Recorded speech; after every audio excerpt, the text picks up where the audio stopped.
दिन होना चाहिए मंगलवार वाला। जितने भी ग्रह हैं, चाहे राहु हो, केतु हो, मंगल हो, शनि हो, बुध हो, भौम हो, सूर्य हो, ये सारे जो ग्रह हैं ये शंकर भगवान के शिवलिंग के पास में विराजमान है। शिवलिंग के पास में विराजमान है। कभी मौका मिल जाए, विवाह शादी में देरी हो रही हो, या कोई नया कार्य चालू कर रहे हो उसमें देरी हो रही हो, या कोई सर्विस के लिए, नौकरी के लिए जा रहे हो और वो कार्य नहीं हो रहा हो, तो एक धतूरा, केवल एक धतूरा, उस धतूरे को फोड़कर उसके अंदर का फल निकालना, उस फल को शिवलिंग पर चढ़ाकर एक लोटा जल शंकर भगवान को समर्पित कर कर।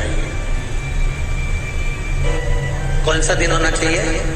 जम के बोलो जरा, मंगलवार का समर्पित करो। उसके बाद में आप विवाह के लिए अगर समर्पित करे हैं तो विवाह में देरी नहीं होगी। व्यवसाय और व्यापार के लिए या नौकरी के लिए समर्पित करे हैं तो उसमें देरी है। बहुत ध्यान से सुनिएगा। आस्था चैनल के जितने श्रोता भाई बहन कथा सुन रहे हैं, बहुत ध्यान से सुनिएगा महाराज। बहुत अच्छी कथा, बहुत सुंदर प्रश्न है कि मंदिर क्या हम सवेरे और शाम को ही जा सकते हैं? आप अगर गणेश जी के मंदिर जा रहे हो, राम जी के मंदिर जा रहे हो, आप कृष्ण के मंदिर जा रहे हो, आप दत्त भगवान के मंदिर जा रहे हो, आप किसी अन्य देवता के मंदिर जा रहे हो, तो सुबह और शाम जाइए। पर यदि आप शंकर और जगत जननी जगदम्बा के मंदिर में, दुर्गा के मंदिर में, भवानी के मंदिर में अगर जा रहे हो तो कोई समय नहीं है। क्यों? क्योंकि माँ और बाप के रूम में बेटा कभी भी जा सकता है। उनका आज तक हनुमान चालीसा पढ़ना नहीं है, आज तक कोई चालीसा, चाहे गायत्री चालीसा हो, लक्ष्मी चालीसा हो, शिव चालीसा हो, पढ़ना ही नहीं आती। बस बैठ गए भगवान के सामने और पढ़ लिया आसन लगा के। नहीं नहीं नहीं, चालीसा पढ़ने का भी एक नियम है। अगर कोई लक्ष्य लेकर पढ़ रहे हो तो उसका एक नियम है। पूरी जिंदगी पढ़ते रहोगे तो भगवान की प्राप्ति नहीं है, पर लक्ष्य लेकर अगर पढ़ा है आसन से, जिस भगवान की चालीसा पढ़ रहे हो उसकी मूर्ति या उसका फोटो आपके सामने होना चाहिए। एक घी का दिया, अगर हनुमान चालीसा पढ़ रहे हो तो या तो घी का दिया जलाओ, वो भी गाय के घी, भैंस के घी का मत जलाना। हनुमान जी कभी प्रकट नहीं होंगे भैंस के घी से। घी का दिया लगाइए अगर चालीसा का पाठ कर रहे हो हनुमान जी का। और बहुत ज्यादा संकट है, बहुत ज्यादा परेशानी है, तो हनुमान चालीसा का पाठ करो तो तिल्ली के तेल का दिया लगाओ, काली तिल के तेल का दिया, तिल का तेल का दिया हनुमान जी के सामने आसन बिछाकर। बहुत तकलीफ है तो 3 पाठ प्रतिदिन करो। और एक आसन से जितने समय, 9 बजे अगर आप बैठते हो पाठ करने तो 9 बजे ही बैठना है। 11 दिन तक प्रतिदिन 3 पाठ रोज करो। एक पानी का लोटा, कलश, तांबे का जल, अर्थात तांबे का लोटा हो, स्टील का लोटा हो, तुम्हारे पास जो कलश हो उसमें जल भरकर, एक सिक्का उसमें पटक कर, एक लौंग पटक कर प्लेट से ढक कर रख दो और प्रतिदिन बस टाइम पर बैठकर पाठ करो। 11 दिन पूर्ण होंगे। जिस कामना से आपने पाठ करा है बस वो सिक्का, वो लौंग कलश में से निकाल लो, जल का आचमन करो और जिस काम के लिए करा है वो जल उस प्रयोग में ले लो। बस किसी से बात करने जाना है तो वो जल ही कर जाएगा, कोई से हाथ मिलाना है तो वो सिक्का, वो लौंग अपने हाथ में रखें, अपने साथ। प्लास्टिक के लोटे से या कांच के बर्तन से जल चढ़ाने से आयु छिन्न होती है। और सूर्य नारायण भगवान को अगर तांबे के लोटे से जल दिया जाता है तो आयु की वृद्धि होती है।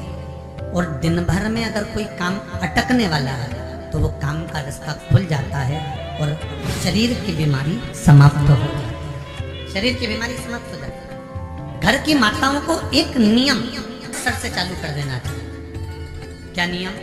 क्योंकि जान है तो जहान है। बोलो सही है कि गलत है? शरीर में रोग आ गया, बीमारी आ गई और तुमने 5 लाख रुपए महीना भी कमाया, मानो एक सरल भाषा में समझ लो, 5 लाख रुपए महीना तुम कमा रहे हो, 4 लाख रुपए महीना तुम कमा रहे हो और शरीर में बीमारी आ गई। अब वो 5 लाख रुपए तुम्हारे कमाए हुए किसी काम के हैं क्या?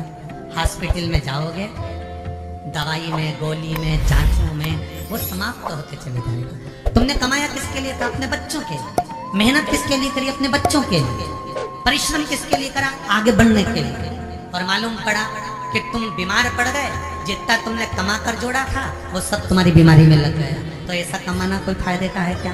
कमाओ, दिल से कमाओ, जितनी तुम्हारी कैपेसिटी है उससे दुगना कमाओ। पर उसके साथ एक काम चालू करो कि तुम अंतिम क्षण तक, जब मौत तुम्हारे दरवाजे पर आए, तुम्हारी उम्र जब पूरी हो, तब तक भी तुम बीमार नहीं पड़ो।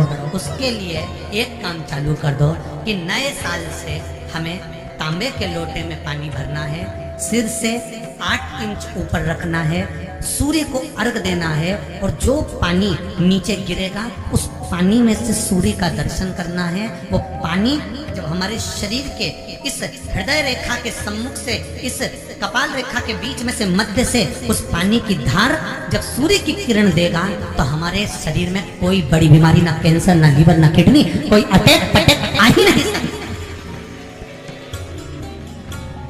मेरा बच्चों से भी निवेदन है कि आप अपने पापा से कहो, आप अपनी मम्मी से कहो, और बड़ों से निवेदन है वो अपने बच्चों से कहो।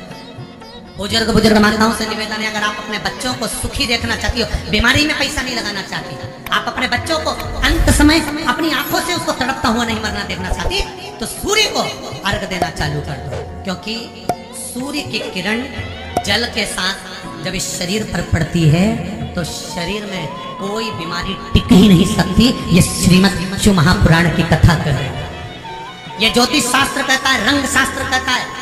हमारे जितने ज्योतिष शास्त्र हैं, रंग शास्त्र हैं, नग बताते हैं, मोती बताते हैं, नीलम बताते हैं, पन्ना बताते हैं, ये सब क्या पहनाते हैं? रंग का क्यों पहनाते हैं? क्योंकि रंग का इफेक्ट इस शरीर पर पड़ता है। कपड़े कौन से कलर के पहन रहा है उसका इफेक्ट इस शरीर पर पड़ता है। उसी तरह 8 इंच ऊपर मस्तिष्क से तुम्हारा हाथ होना चाहिए, तांबे के कलश में जल होना चाहिए, और सूर्य को देखकर उस जल की धार में सूर्य को जल दीजिए। जिंदगी में बीमारी तुमको नहीं घेर सकती, और बीमार हो भी गए हो तो 15-20 दिन करके देखने में कुछ नहीं जाता। बाद में मत करना, श्योर वाला हमारा झूठ बोल रहा होगा, उसमें क्या दिक्कत है? क्यों कह रहे हैं, क्यों बोल रहे हैं? उसका एक कारण है, आज के समय में लोग 80 साल और 90 साल के होकर नहीं जा रहे भाई।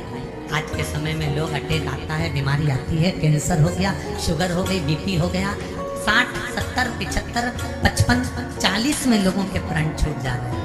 अगर ये पूरी पृथ्वी युवानों से जवानों से अगर विहीन हो जाएगी तो किस काम का? तुम्हारा कमाया गया धन किस काम का? नियम बना लो कि नूतन वर्ष से 1 तांबे का लोटा जल सूर्य नारायण को अर्घ देना है हमको प्रतिदिन। घर का चाहे छोटा हो चाहे बड़ा हो, जिस बच्चे को रोज बुखार आता हो, निमोनिया हो रहा हो, जिसका लीवर किडनी डैमेज हो गया हो, वो नियम बना लो 15 दिन के अंदर, 20 दिन के अंदर डायलिसिस में अंतर आ जाएगा तुम्हारे। तुम कर तो देखो।